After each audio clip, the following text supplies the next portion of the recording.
afternoon. It's McCollum on Business. I'm Stephen McCollum, and for the next 30 minutes or so, I'm going to get you updated on what's happening around the business world in your 401k, your stocks, etc. Well, some tariff updates today as well. Of course, NVIDIA announces after the bell today, so everybody's kind of on pins and needles on that. I think it's going to be a good report.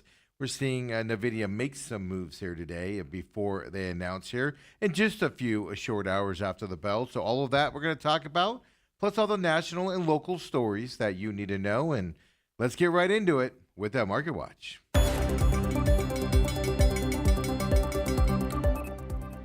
As I said, it's just one of those days where everything's just kind of bracing, waiting to make sure. Everything's kind of inched up here, right? Dow Jones is up 133 points right now to 45,590. S&P 500's up 14 points to 6486. Nasdaq's up 43 points right now to 21,588. Russell 2K, that small cap index, is up 13 points right now to 2374. And then Bitcoin, again, and it's up from that 110,000 level it was at yesterday, but hovering in this 111,000, 112,000 range. Up technically 660 points right here now today, but at 112,441 for Bitcoin today. So just kind of hovering there with all the economic news going on out there. Bitcoin is, but nothing's really moving today. The S&P is slightly higher, as you can see there, but it's all based off of what NVIDIA is going to announce here later on today. Plus, there's some tariff stuff out there that's kind of roiling the markets as well. And we'll get into that coming up here with our stories, first stories here coming up. But now, stocks we're paying attention to. Well, with NVIDIA, announcing after the bell today, let's look at the NVIDIA stock right now. Just nominally up. You can see it's kind of been up and down today, 0.15% up. Yesterday afternoon before the close, it started to tick up then as well. So they announced today, the expectation is when you see these types of moves, either people have gotten kind of word or the expectation is it's going to be a very nice report today. NVIDIA, right? Maker of chips, artificial intelligence chips also. Now, the question that I will have is, when did they start being able to sell back to China again?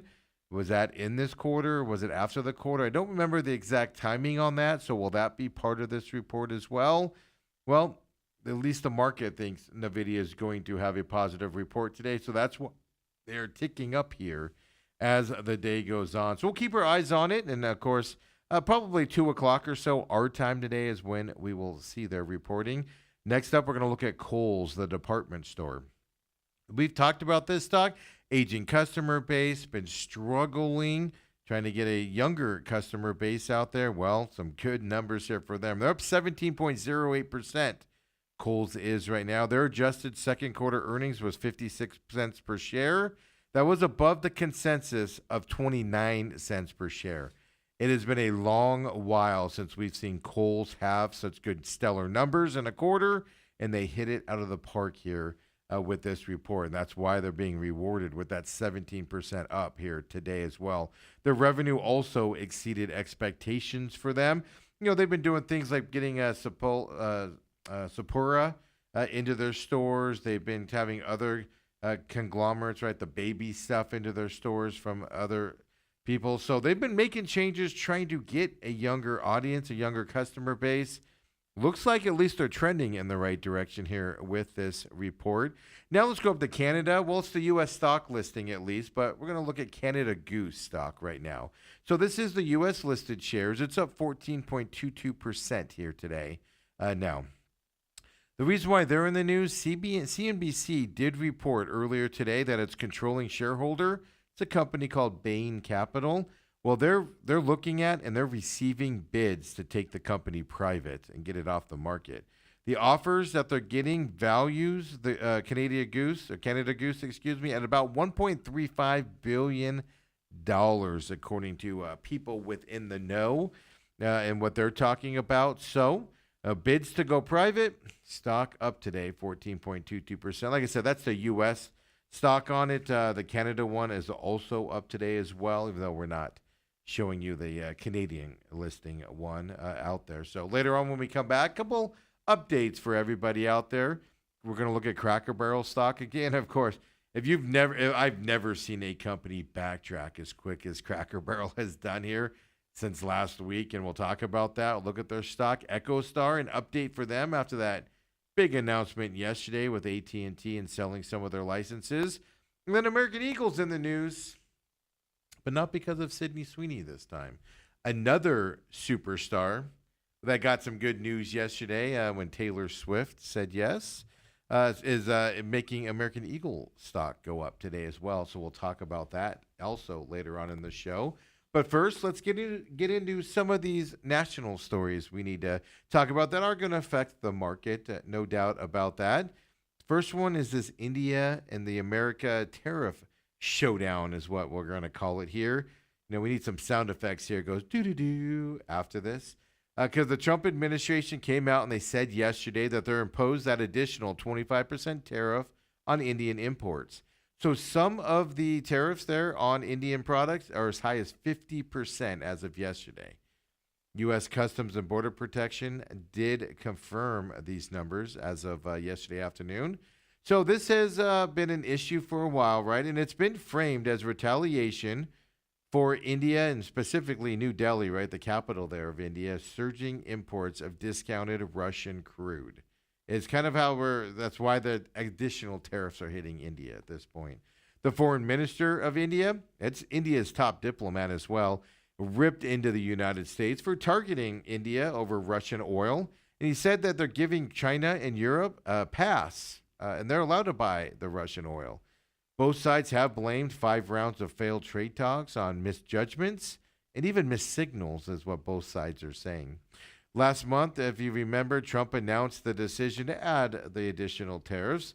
The president slammed India there, and their obnoxious trade barriers is what he called it then, and also the purchases of the Russian military equipment. So it's not just the Russian oil as well that President Trump is kind of attacking there of India's side of things. So India's trade, I did see also in another story that India has flat out said they're not going to be able to sell a lot of their products that they currently sell to the U.S. and even other countries because the pricing is now prohibitive. So they're playing that card as well right now with this news coming out of up to 50% tariff on a lot of their items coming over. And then U.S. production of critical components of electric vehicles, smartphones, and fighter jets. We talked about this yesterday, a little bit more information here as well. Well, we're looking to expand the production of the U.S. production of it at least rapidly here in the coming years. You know, the Trump administration is trying to build up the critical mining industry of those rare earth minerals is what they call them, because they're trying to break that monopoly that China has on the global supply chain, right? So we talked about this yesterday with MP Materials. A little bit more info and just kind of a rehash here for you as well. But, you know, the federal government here in the United States is pumping hundreds of millions of dollars into American companies.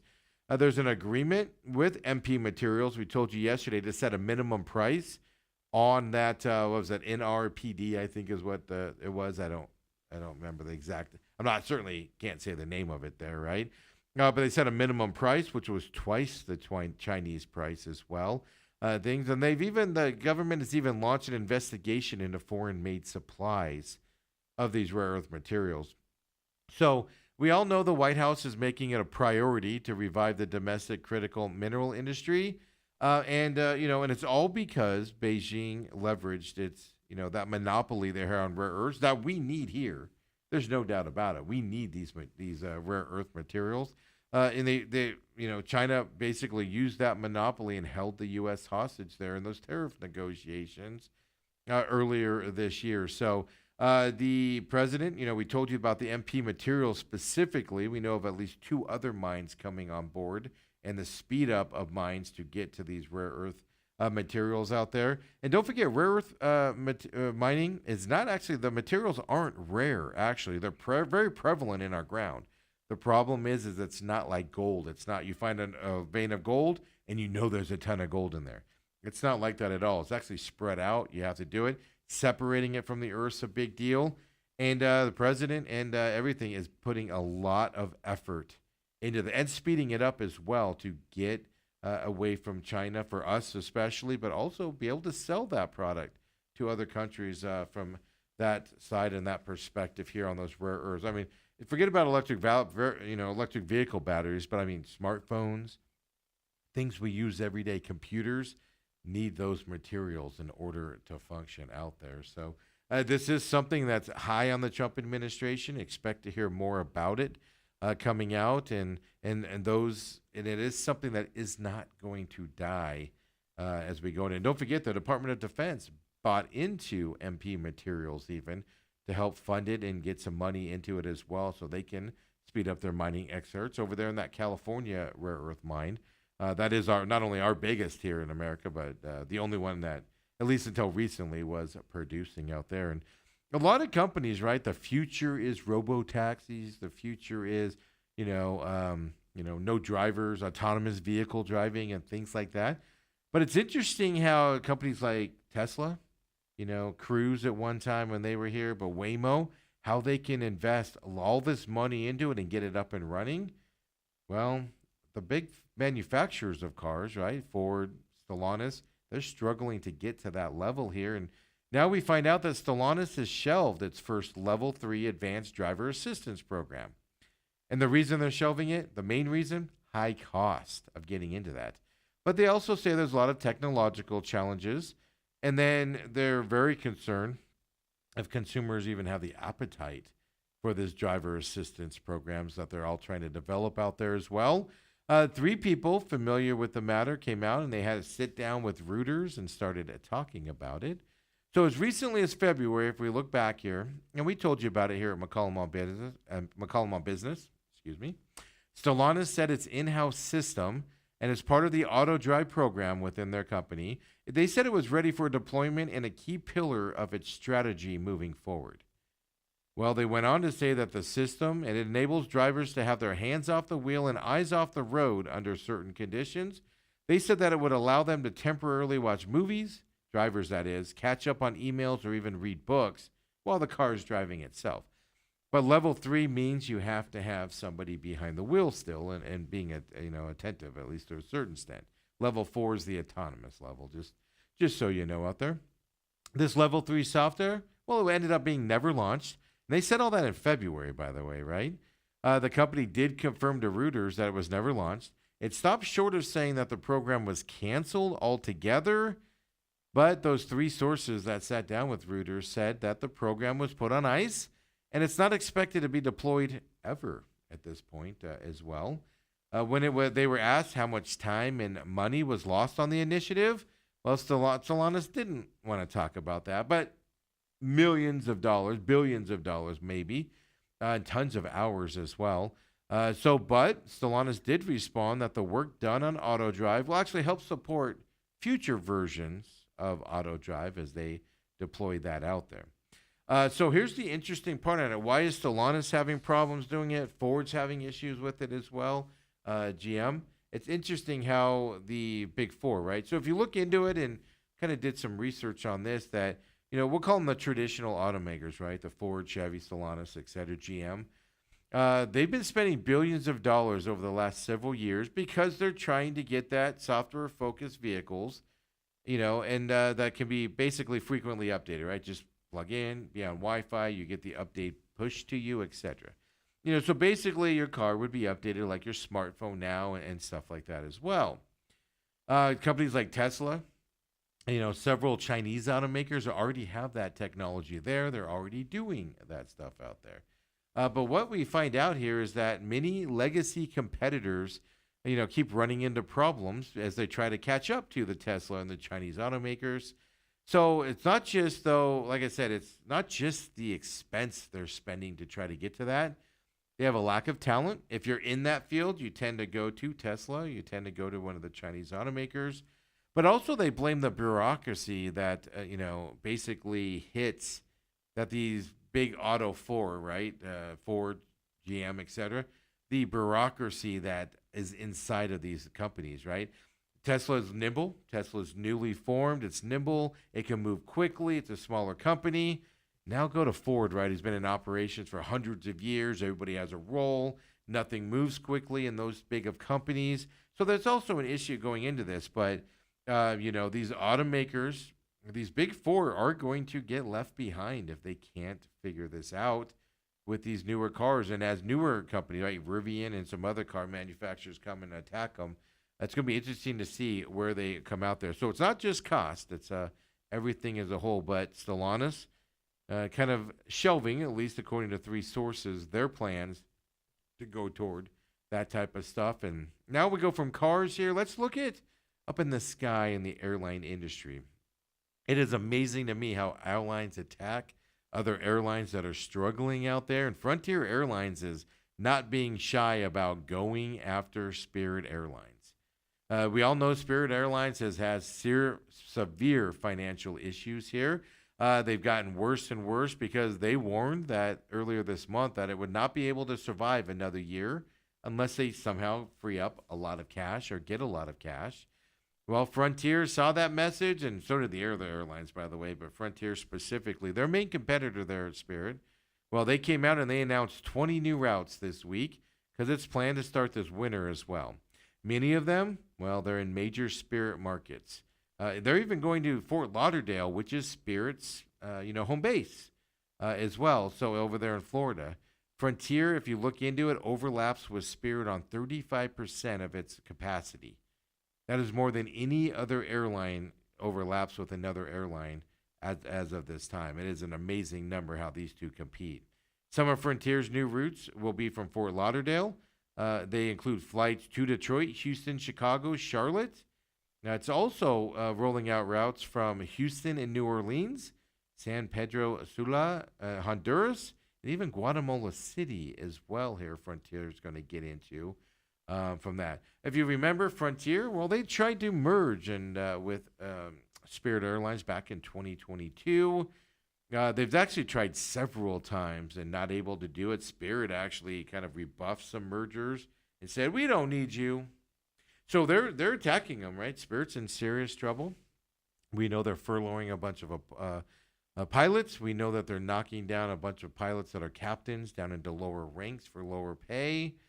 Spirit's in serious trouble, and their competitors are not helping them out at all, especially Frontier here, their biggest competitor as well. So let's go back down here and onto the roads again. And, this affects a large Japanese company out there. We're talking about Nissan Motor Company because the pension trust of German automaker Mercedes-Benz, they've officially sold its entire stake of Japan's Nissan's motor. Well, they sold them for 47.83 billion yen. I did some math calculations. Just kidding. I looked it up. $324.65 million is what they sold it for out there. Why is this important? Well, Nissan is bleeding money left and right. And now they've lost a large shareholder, right? Shares in Nissan ended the day more than 6% lower yesterday. And that was after Mercedes-Benz announced this sale here as well. And they had a 3.8% stake, by the way, in the company. The decline of that 6% marked the stock's biggest one-day drop since early July. So it wasn't that long ago it had a big drop like that, right? Investors' skepticism over Nissan's turnaround, well, it's very skeptical on Nissan's turnaround. It's obviously not just got their own internal issues, but also tariffs. Falling sales in many of its key markets. And they're having major sales problems, not just in the United States, but in China as well, which are their two biggest markets. Well, Nissan booked a $535 million loss for the 3 months ending in June. And so big numbers, tariffs hitting them, sales decreasing as they're having problems getting out with cars. Yeah. So this share sale there with Mercedes-Benz pension, well, it comes after Nissan did agree earlier this year with their longtime partner and top shareholders, Renault. They're going to amend their partnership that would allow lowering the required shareholding to 10%. It was at 15% before that. So meaning you had to have 15%. Why did the Renault want that? Well, Renault also, now they have more contractual things on when they can sell and how much they can sell of the Nissan stock. It's because they want to unload money as well, because the prospects on Nissan, folks, is what we're getting out of this story, are not good. And will Nissan survive this move? Survive this downturn that they are currently in is the big question out there. So Spirit, Nissan, too, companies that are on the verge here of teetering over that cliff. And when we come back here, we'll look at Cracker Barrel, right? We'll look at their stock. We'll talk about them. And boy, man, if Michael Jackson was alive, he would be impressed with Cracker Barrel's moonwalk, folks. We'll talk about that when we come on back. So come on back. It's McCollum on Business.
Back here at McCollum on Business, and we are getting closer to markets closing here today on this Wednesday.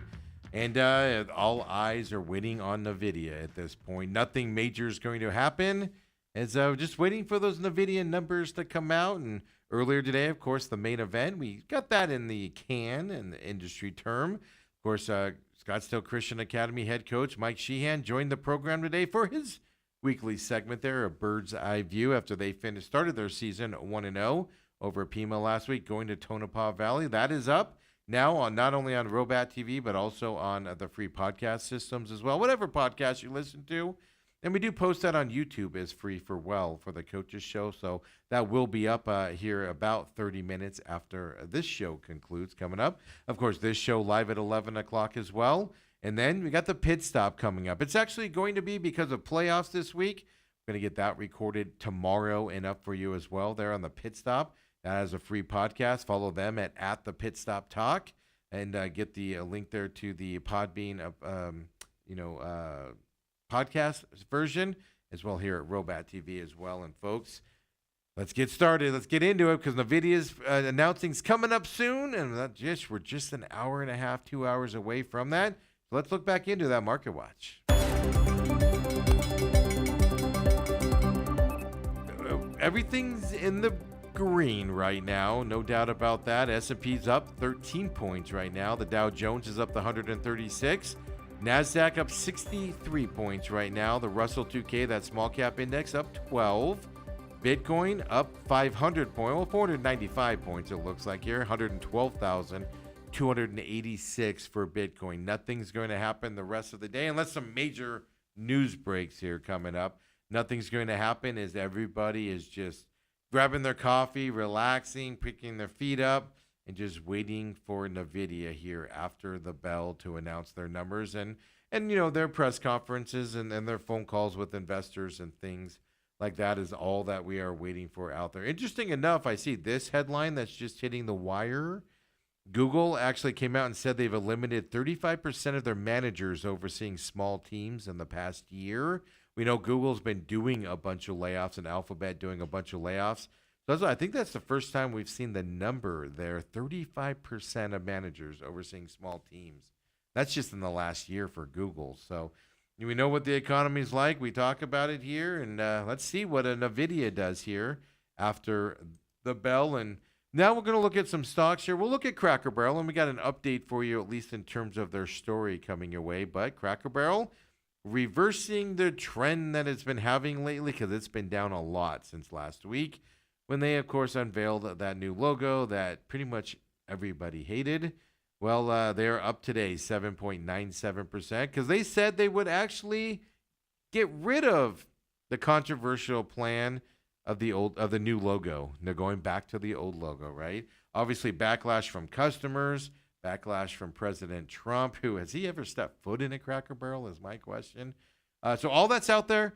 Cracker Barrel went from their CEO last Friday going on Good Morning America and saying we got nothing but positive feedback. There's just a loud vocal minority that's upset about the logo, upset about the interior of this building.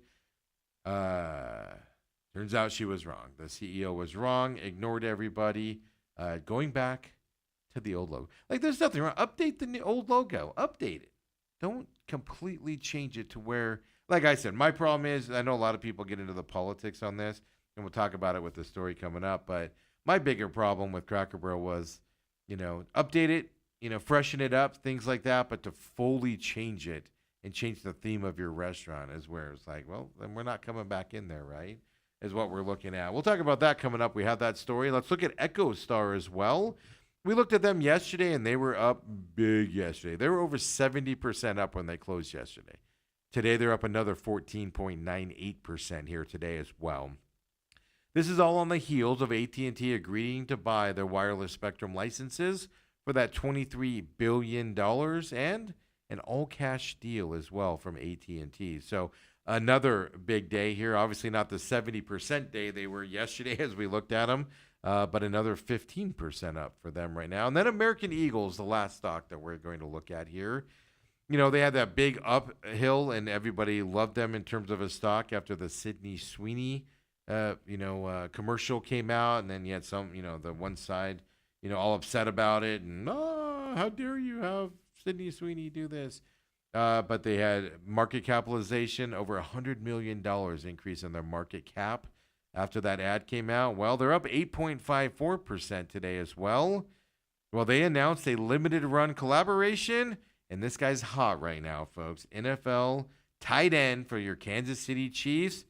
Future boyfriend or future husband here of Taylor Swift, Travis Kelce, and his brand. His brand is called True Colors, and that is hitting American Eagle Outfitters as well right now. So big increase here, 8.54%, and all the Swifties will be out there probably looking at that brand here as if you missed the news, the important news yesterday, forget everything else in the world. Taylor and Tay-Tay and Travis engaged now officially. I did my own little rant on that earlier on the main event there on how selfish is Travis Kelce. You'll have to go watch the TME or listen to the free podcast to hear my take on announcing that engagement on NFL Cutdown Day, I might add, right? So, but hey, look at that. He's hot right now. Announcing that caused the stock to go up 8.54% today for American Eagle Outfitters. And American Eagle Outfitters struggled for a long time, and they are hitting it out of the park lately here with their ad campaigns and their collaborations out there. So that a company that maybe Cracker Barrel can learn from. And let's go back to that. We showed you the stock. Cracker Barrel finally up today after having multiple down days. And they came out yesterday and they said that after listening to the customers, it will scrap the new logo and keep the old timer in place. Of course, that is the old logo. It's been around since the 70s, interesting enough. So here's what they said, quote, "We thank your guests for sharing your voices and love for Cracker Barrel." And thank you for all the swear words for those of you that swore at us. They said we would listen, and we have. Our new logo is going away, and our old timer will remain. At Cracker Barrel, it's always been and always will be about serving up delicious food, warm welcomes, and the kind of country hospitality that feels like family. That's where they went wrong. They took the family feel away from it and made it just like every other stale corporate restaurant, to be honest with you. And that's where they went wrong. They said, quote, "As a proud American institution, our 70,000 hardworking employees look forward to welcoming you to our table soon," unquote. I even saw some news coming out from employees saying that they don't do fresh biscuits anymore. They ship the biscuits in to save money. How much money are you saving from Bisquick? Throwing that out there. Cracker Barrel obviously has been in a battle here since last week. and basically a big battle with their fans because they removed Uncle Herschel. I didn't even know he had a name from that logo. The company unveiled its revamped text-only design. If you remember, it was just Cracker Barrel's a barrel around it. It just said Cracker Barrel and in a terrible font, by the way. Obviously, it caused huge backlash. Stock price went down for multiple days. And that's where it's interesting because you made fans upset. That's one thing to make people that visit your restaurant upset. But when investors start pulling money out, that tells you where you've all. Because grandma and grandpa, you're like, let's take our money out of Cracker Barrel and causing the stock to sink as well, right? Cracker Barrel stood steadfastly behind its recent moves. And they even said, yes, the CEO came out and said, 87% of respondents in there, our values haven't changed and the heart of and soul of Cracker Barrel haven't changed, is what 87% of respondents to their little thing there said their values, Cracker Barrel's values haven't changed and the heart of soul of Cracker Barrel haven't changed. Yeah, they're lying because they wouldn't have changed it if that was true because of the backlash. That's the difference there, right? So Cracker Barrel update. Hopefully this story's done now. I mean, other than needing new management that has a pulse on the restaurant. I get it. Your Cracker Barrel's an aging company. It's an older crowd. Go in there in any afternoon, folks, and it's an older crowd there. I get it. 100%. You want to modernize it. You want to make it so younger people feel comfortable. There's a way to do that without upsetting everybody else in the process and your loyal customers in the process. Let's go to a couple local stories here, and there's a list out there, and it's from Commercial Cafe, and it ranks the top Western innovation hubs. Well, Tempe came in at number 3 among 20 ranked cities in that 10-state Western U.S. region. Only 2 Bay Area cities, Santa Clara and Berkeley, over there in California, actually came out ahead of Tempe. So the analysis here in the list, well, it looked at the region's tech hubs.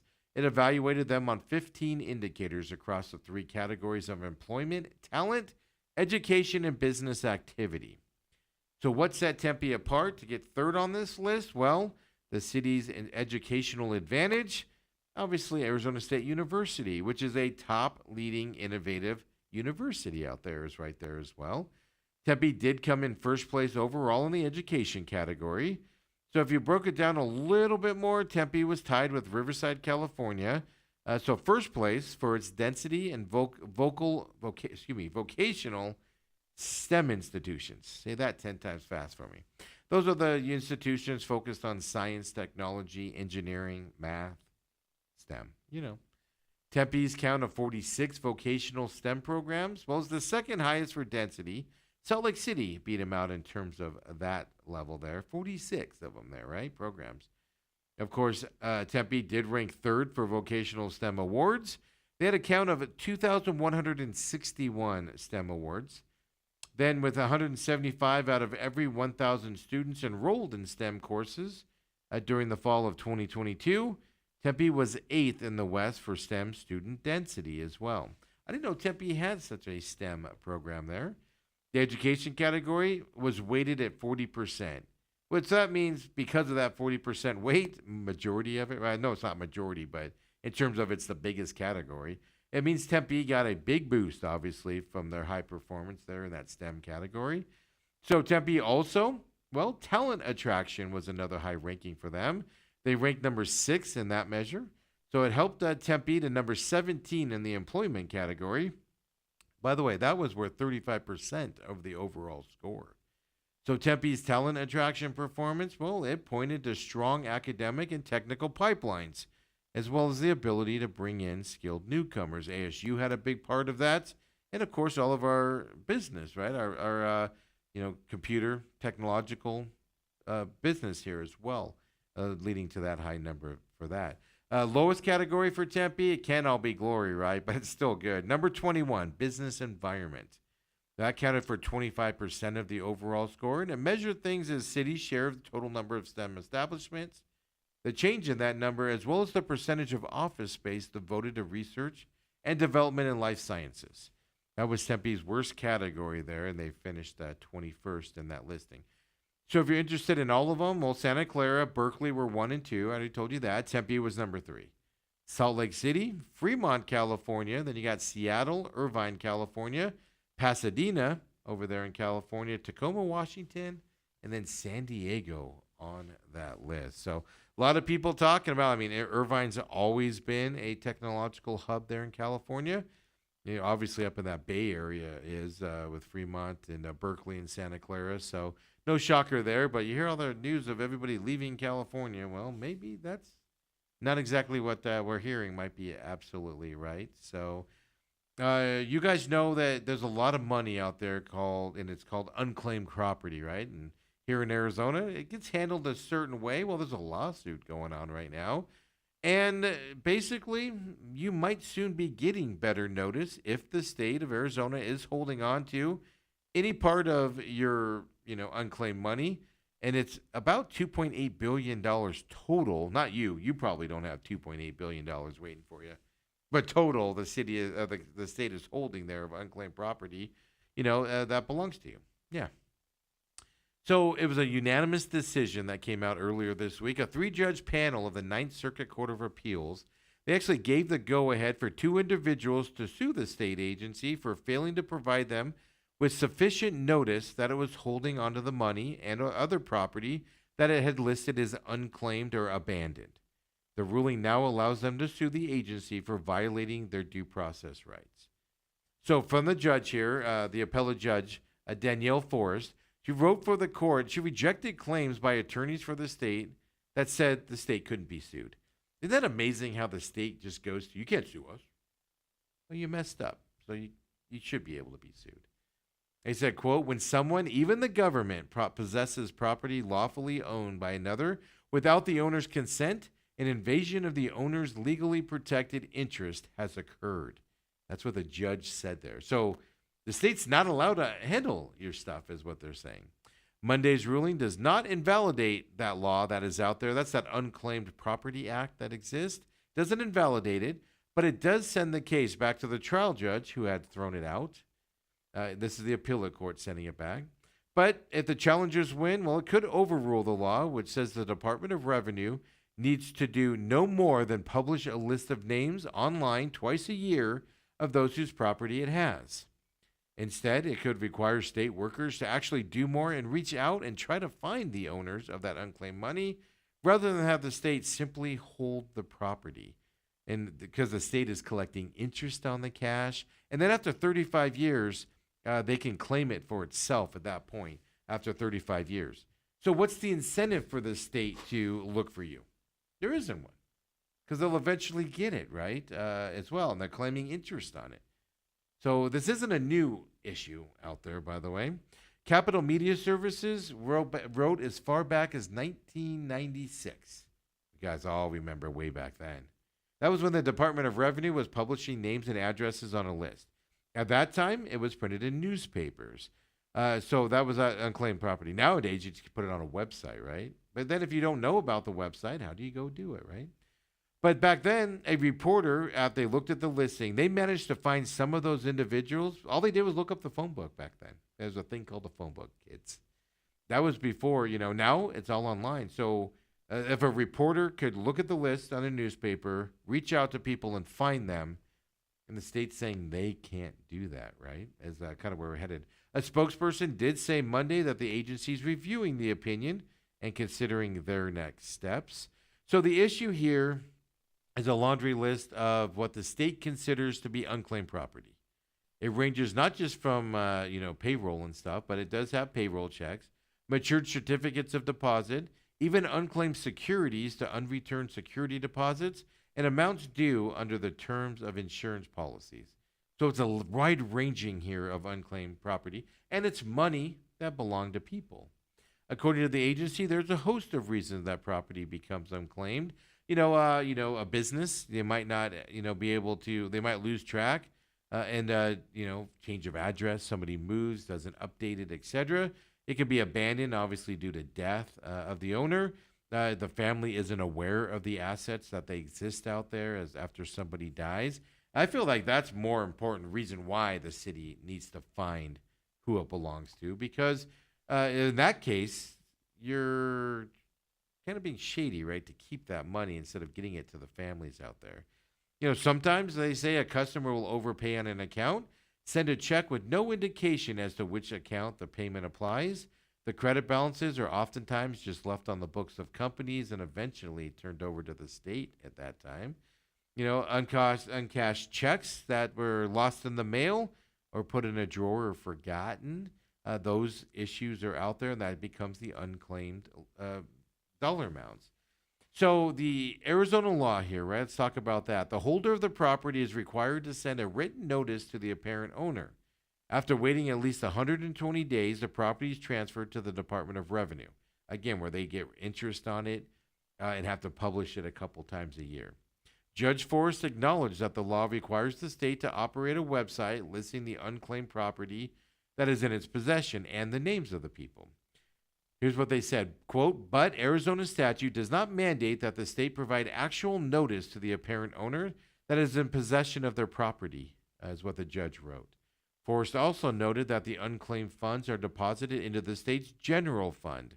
There is a requirement to set aside at least $100,000 to pay claims if the people that have the unclaimed money show up. Any claims have to be filed within that 35 years or it becomes the state property. The department's listing the value of unclaimed property at $2.79 billion that the state's sitting on collecting interest on, and they don't lift a finger to find who it belongs to. The agency reports it's returned more than $88 million to owners in each of the last 2 years. In filing suit in 2022, these are the two people filing this lawsuit. Their names are Jessica Garza, Kevin Terrell. They don't deny that their names were among those published online by the Department of Revenue. The site, though, did not list exactly what kind of property the state was holding. So their attorneys went to court, obviously, and it's in the appellate court.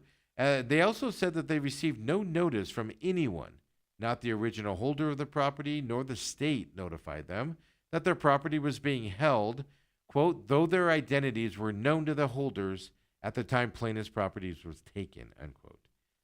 Agency spokeswoman Rebecca Wilder said the agency sends out thousands of notices each year to the addresses that it does have. She said that the property becomes unclaimed because the company that holds the funds has an outdated address or a wrong forward address for the company. Well, put some effort in to find them, at least on the state side. That's how I feel about it. I don't know. How do you feel about that? Interesting take on that side. It's not hard to find people nowadays that want to be found. And if this is the bad part, and I'm going to use an egregious example. Let's say somebody's grandfather dies, and they can't find kids or whatever. They don't know about it. He's got an account with $300,000 in it or something like that. They don't know it exists. Grandpa never talked about it. It was hidden. Grandpa was a quiet type. That money just goes to the state and disappears when the family should have access to it and get it on that point.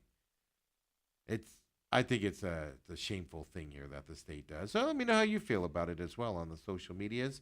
And then here as well, Bonus Homes, if you've ever heard of them. Well, they're a real estate technology startup. It provides homeowners with cash payments for equity, and then you don't have to sell your property to get it. Well, it's actually moving. It's establishing its headquarters here in the Valley. And they had a multi-million-dollar capital raise before announcing this move. They're relocating here from Los Angeles to Phoenix. It was prompted by, obviously, the Valley's brisk housing market and growing tech ecosystem as well. So Bonus Homes moving here to the Valley as well, just from Los Angeles. So another California company coming here. So some good news on that technological front here with them moving over here. And hey, if you want to give some feedback to the Arizona Department of Transportation, well, they're seeking public input in a plan that would add 9 corridors to its planned network of electric vehicle charging stations. This is a little near and dear to my heart. These EV charging network plan, it's part of that $76.5 million in federal funding that Arizona is eligible to receive through that National Electric Vehicle Infrastructure Program. We had told you about this program, about a year ago now, maybe 8 months ago. The program encourages adoption of electric vehicles as viable alternatives to gasoline-powered cars by building a nationwide network of publicly accessible and reliability fast chargers that will reduce drivers, fright there of EV range. That's the issue. A lot of slow chargers out there in the world when you leave the city. You're kind of Takes longer to charge, right? So ADOT's statewide electric vehicle charging network, it's being implemented in phases. This is going to be the final phase coming up. Previous ADOT electric vehicle plans identified charging locations along all the interstate freeways. This includes US 89, 93, state routes 80, 68, 90, 95, 160, portions of US 60, and then, of course, state routes 64, 80, 87, and 347. So a lot of those out in the rural areas, folks. In late 2024, ADOT awarded the first 18 EV charging stations by selecting firms to design, build, operate, and maintain these privately owned electric vehicle charging stations. Those ones are along the interstates, right? I-10, I-8, I-40, I-17, I-19. ADOT expects the first new charging stations along the interstates to be completed by 2026. So the process to solicit and award contracts for other new and upgraded charging stations identified in 23 and 24 plans, let's expect it to begin later this year. So they're going to have fast chargers there. Each location will have at least 450 kilowatt direct current fast chargers. That's what you need. You can't go out there and install 4, 6, 8, 50 kilowatt chargers. You'd sit there all day waiting for your car to charge. So it's good. They're doing the fast charging systems as well. So that is coming here as well as an update for you. And folks, got you all the news you needed to know for today. We're waiting for NVIDIA to announce their reports. I do think it's going to be good today. So we'll have to wait and see if we are true on that. You will see a market go up here with their second quarter earnings from NVIDIA if it is positive, or you'll see it go way down if it's not. We'll have that information tomorrow. Come and join us tomorrow on Thursday's edition of McCollum on Business here live at 11 o'clock. We'll see you then, folks. Have a great afternoon.